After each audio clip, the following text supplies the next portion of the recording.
रात जब मैं अपने घर वापस लौट रहा था तो रास्ते में काफी ज्यादा ट्रैफिक होने के कारण मैंने सोचा कि क्यों ना शॉर्टकट रास्ते से चला जाए, इससे मैं जल्दी घर पहुंच जाऊंगा। लेकिन वो रास्ता जंगल से होते हुए जाता है, इसलिए मुझे थोड़ा डर भी लग रहा था। लेकिन मैंने अपनी गाड़ी घुमाई और उस जंगल वाले रास्ते से जाने लगा। जाते जाते अचानक से मेरी गाड़ी उस जंगल में जाकर रुक जाती है। वहां सामने एक हवेली नजर आ रही थी।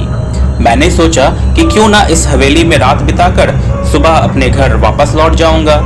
लेकिन जैसे ही मैं हवेली के पास पहुंचा, वहां मुझे जमीन के अंदर से एक हाथ बाहर आता हुआ दिखाई पड़ा और वो हाथ मुझे अपनी ओर बुला रहा था।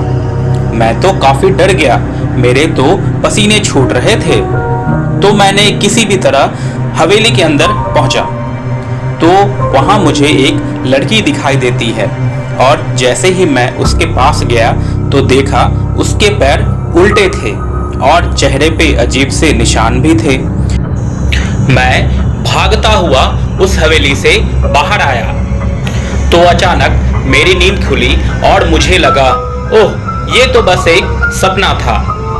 फिर अचानक से कोई दरवाजे पर बेल बजा रहा था तो मैं डरते हुए दरवाजे तक गया और जैसे ही दरवाजा खोला तो वहां वही चुड़ैल थी जो मुझे उस हवेली में दिखाई दी थी।